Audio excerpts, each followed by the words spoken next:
c'est pas le cas dégguñu ne pour le moment. bon man li nga xamante ni moom laa ci gis rek mooy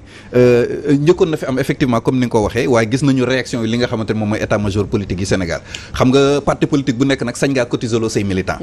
moo xam ci produit carte de membre nga koy tiré wala nga ne da nga maa bëgg a def benn activité samay militant nañ ma cotiser yaakaar naa ne loolu moom benn parti politique bu ci nekk nag am nga jàpp naa ne am nga sañ-sañ bi beneen bi si topp mooy te xam naa invité bi juriste la moom dina ci leeral lu jëm ci wàllum financement parti politique yooyu cadre juridique bëgg yooyu am na Sénégalais yu bëri yoo xam ne bëgg nañ mu édifier leen ci mais man à mon niveau pour man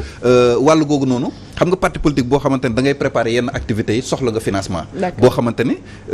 du financement extérieur du dañ ne tel groupe sangam wala lobby sangam moo ko jóg mais bu fekkente ne c'est le produit des contributions yi nga xamante ne ay militants ñoo koy joxee man côté boobu noonu man gisuma ci problème dafa mel ni nga ne da nga dajale produit vente carte de membre rek donc man analyse boobu noonu laa ci alors Ngouda Mboup d'habitude Sénégal on n'est pas habitué muy am ay levée de fonds ci ay partis le plus souvent dañ ko doon gis ci dëkk anglophone yi les États-Unis wala fi nga xam ne mooy Angleterre ñoom d'habitude militants yi wala moo am ay levée de fonds ci mun a financer parti mu nekk lu bees loo xam ne Pastef indi na ko fii déjà au Sénégal est-ce que mën nañu wax c'est légal waaw c'est légal et puis ça me permet d'en parler parce que ñun ñu ngi ko doon superviser en tant que autorité de régulation même si suñuy prérogative foofu leneen la xam nga récemment man bi may dem foofu bi may nommé foofu moo ak journalistes yi sax yu bëri yu ko bind ma ne leen su ñu bëggee parti politique yi dem vers le chaos nañ leen seetaan tant que jàppale wuñ leen parti politique yi dañuy dem vers le chaos moo tax Pastef def autorité de régulation ni ko ñoom Omar Sarr defee am na sax seen parti mais ñoom nommé guñ ko pour que même ñoom noonu la ñu def même modèle aussi dans le parti de Omar Sarr que ki koy jiite koo xamante ne la bokkul seen parti c'est pour les aider à faire des arbitrages démocratiques pour que parti politique kenn dootu ko yor di bumi selon la théorie libérale qui paye commande maa yor sama parti maay joxe sama xaalis ku wax ma dàq la comme nu mu dalee Moustapha Niass ci nu mu dalee ñoom Khalifa Sall nu mu dalee Malick Gakou et cetera su ngeen xoolee la crise des partis politiques donc soo xoolee ñoom ci côté boobu noonu ñu ngi changer et ça c'est important pour le système politique sénégalais parce que man boo xoolee ñun fay ñu bénévolat la mais ñoom dañu wax ne kaay leen jàppale ñu parce que ñun dañu bëgg changer te bu ñu bëggee changer Sénégal et cetera man suma condition lan la woon sax cachet ngeen ñuy jox ak ordinateur on n'a pas de budget on n'a rien du tout on n'est pas payé mais suñu décider c'est insusceptible de recours même Ousmane Sonko mënu ci dara maintenant soo gisee yenn yi ñuy publier avant ngeen koy décider nag comme lan par exemple nomination wu ku mel Toussaint Manga gis nañ ko ci presse bi te loolu dañoo def que ni après day am décision boo xam ne mooy ñëwaat waaw est-ce que loolu nekkul loo xam ne presque weñ loxo lay doon ci yéen non en fait c'est pas weñ loxo xam nga ñoom dañu changer seen statut dañu def refonte donc am na loo xamante ni tegaguñ ko donc le président du parti rek moo ko mën moo tax muy wax ni c'est provisoire d'ailleurs la preuve ñun il a fallu que ñu installer ñu bu ñu mën a ba parce que man maa ko demandé d'ailleurs légalement parce que noonu lay doxee mais beneen bi stop mooy en réalité lépp luy élection foofu la haute autorité moo koy saytu par exemple tey Ousmane Sonko tey suñu ko doon fal su doon dem congrès tey par exemple tey la haute autorité mooy organiser élection bi mooy wax résultat yi maintenant su ma ñëwee donc rek ngeen di kii li nga xam ne tout ce qui est élection ñun ñoo koy kii mais par contre buñ ak contentieux mais suñu saisiré suñu la direction du parti saisiré pour n'importe quelle question mun nañ ci artu beneen bi stop mooy la haute autorité aussi fait des recommandations récemment on a fait 2 recommandations bi may def suma may jaajëfal sama yeneen collaborateurs yi benn recommandation bi c'est guide électoral la parce que parti politique yu bëri dañuy dem congrès levée de fonds bi levée de fonds bi comme ni nga ko waxee xam nga boo demee mu nekk lu bees Sénégal non lu bees c'est important xam nga moom laay wax sànq c'est-à-dire bi ñu commencé rek dama ko wax xool leen bu baax on a un problème de gouvernance des partis politiques xoolal tey Pastef lu mu def tey jii nii jël ay universitaires ku mel ni man dugal nguuru Sénégal moom moo waroon créer la haute autorité de moralisation de la vie politique boo gisee fu mel ni les républicains en France ku mel ni Al-Levat moom dafa nekkoon chez les républicains comme li ma nekk ni après moom elle siège désormais à la haute autorité de moralisation État du Sénégal dafa def référendum article 4 ñu changé ko ci 15 tombes yi la bokkoon ñu ne la bonne gouvernance associative des partis politiques day dugg ñu dugal ko ci ñu ne la modernisation du financement des partis politiques ba tey amul benn mesure bu ñu jël par modernisation on entend par levée de fonds aussi ci la bokk mais ci la bokk benn branche bi la ma jox la exemple tey jii nii yow da ngay am parti politique yoo xamante ni tey yow am nga pétrole am nga gaz yow jéemoo leen financer pour mën a encadrer seen financement. mais benn waaye mën na jóge fee ñëw jox leen xaalis. source de corruption la moom. non seulement mais c'est dangereux parce que tu n'encadres pas l'État du Sénégal ne finance pas sa société civile. yeneen bàyyi leen finance l'État du Sénégal ne finance pas ses partis politiques.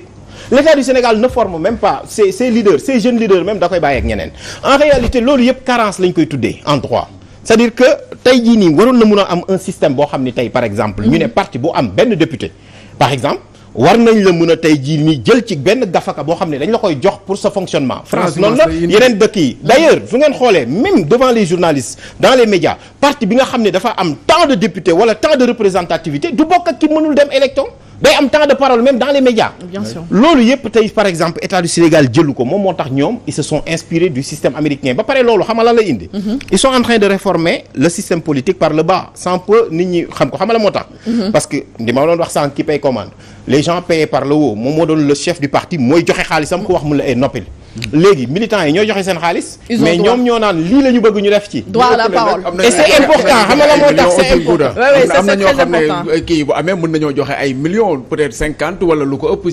si genre collecte yi. très bien xam nga Issa. mooy li may wax gis nga dans certains pays. don au parti politique dañ koy encadrer. dañuy ñëw ne la mun nga joxe nangami millions mais mënoo ko dépasser. xam nga li moo lay wan ne la carence de l'État. c'est-à-dire loolu da lay wan ne tey État du Sénégal tey moom dafa bàyyi suñu parti politique yi di dem ak noonu léegi nag Pastef ñoom ils l'ont connu donc ils sollicitent les militants et ça loolu dafa am importance xam nga la moo tax. ça remet un engouement. c'est-à-dire xam nga parfois dañu doon wax naan dafa am benn désaveu à l'égard des politiques et cetera. mais dina indi benn engouement parce que da ngay gis nit ñoo xam ne sax dañ la naan waa jox ma participer. wala kenn et cetera maintenant beneen bi stop. mooy les militants vont être beaucoup plus. d'ailleurs rigoureux et regardant par rapport à Ousmane Sonko et par rapport à un autre leader. parce que tey jii boo ñëwee tey par exemple. lu mel ni tey Pastef ñuy def seen levée de fonds soo xoolee pourquoi les gens disent que donc voilà et puis lan mooy am suivi bi mooy lan. c'est-à-dire ñoom quand ils cotisent suba dañuy wax ni mais ñun bi ngeen di ñëw au pouvoir. mais c'est parce que ñun on vous a porté au pouvoir. C'est ça. et donc en termes de redevabilité donc dafay dellu si waat nous sommes au cœur de la démocratie. alors je veux juste savoir est-ce que levée de fonds bi mën na résoudre problématique financement des partis politiques parce que am na parti yu bari yoo xamante ne je dis pas seulement au Sénégal mais dañuy wax ni c'est des yenn lobby yi ñoo leen di financer ba ci pare di am conflit d'intérêt une fois ñu accéder au pouvoir. mais loolu moom mooy li nga wax dafa am solo xam nga démocratie la ñu nekk te démocratie dafa am légalité et l'égalité est un principe constitutionnel xam nga ñëpp tolloowuñ doole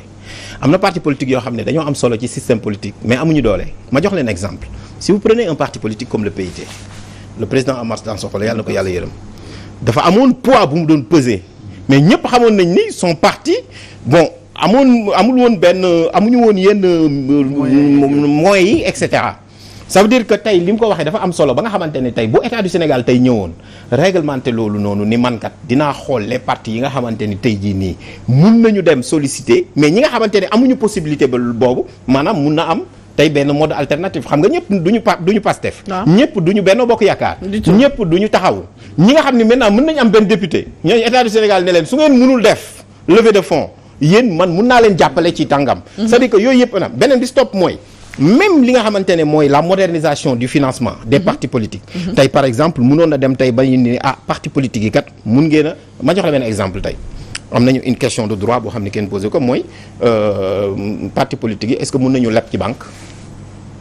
non la question n'a jamais été posée pourtant en France bi mu amee Marine Le Pen dafa dem ci banque russe yi leb fa 8 millions d'euros mu ñëw problème bi posé wu.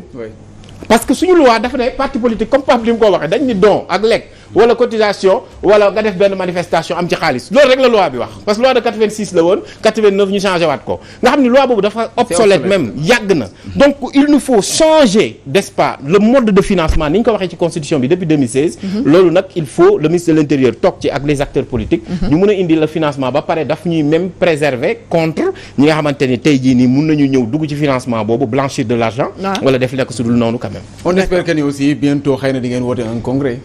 le comme yeneen autorité de régulation bi yooyu noonu di ngeen ci liggéey. oui mais c'est pas à l'autorité de régulation keroog leeral naa ko voilà ñun en réalité c'est la direction du parti qui gère ces questions là mais ñoom bés bu ñu paree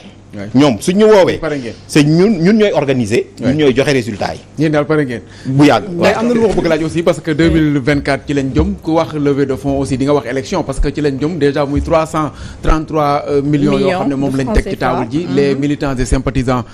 du PASTEF de Ousmane Sonko élection yooyu la nekk élection yoo xam ne ba léegi c'est amagul dara lu ci leer parce que sànq yaa ngi koy wax ci wàllum troisième mandat beeg yooyu ñu gis grève bi gis même le front social est-ce que le pays amul foo xam ne fa la nar a jom bu fekkente ne xëy na ñi war a wax juguñu wax wala mu am ñoo xam ne nañ jóg taxaw ci kanam. bon man lu ma gis mooy il faut ñu xam ne la fièvre électionniste am na fu mu mun a yam on a écarté des candidats fii ku mel ne Khalifa Sall ak Karim Wade te dañ leen a jaay doole Khalifa Sall moom dañ kaa sax tooñ. ci candidature am parce que ba ñu clôturer candidature yi dossier la ñu dem jébbal conseil constitutionnel beneen élément beneen pièce boo xam ne waruñu ko woon sax jël. tey jii nii boo ñëwee yam tous les opposants ñoom ñëpp am une épée de Damoclès de la dame du 6 sur leur tête loolu nag il faut ñu xam ni une démocratie du fonctionner noonu beneen bi stop mooy man dama jàpp ni une élection dafa baax bu tollee fii mu am la ferveur n'est-ce pas la ferveur sociale mais waxuma mu am n'est-ce pas bouillonnement boo xam dañuy jàppante non il faut que mu am des programmes par exemple les gens ont commencé à écrire Boubacar Camara bind na keneen bind na il y a la profusion des candidatures mais attention système parrainage bi Sénégal bii nii suñu ko yóbboo élection soo defe naa mën nañu am ñaari candidat wala ñetti candidat pourquoi parce que Cour de justice de la CEDEAO daf ko doon gis man avant mu fay dem nee naa leen parrainage bi du filtre c'est un bouchon parce que amul fenn ci àdduna bi ma dem ñu dem Cour de justice de la CEDEAO jox ma dëgg li tax en termes de démocratie mooy toute restriction à la candidature doit être observée de façon stricte moo tax Cour de justice de la CEDEAO ni ñu lii kat dafay porter atteinte à la liberté de candidature maanaam vous ne pouvez pas avoir plus de 300 partis politiques ngeen am un fichier de 6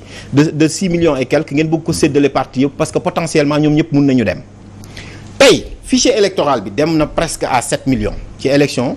législative yi ak locales yi donc boo ñëwee tey par exemple mu amaat une révision exceptionnelle des listes électorales ñu war a dem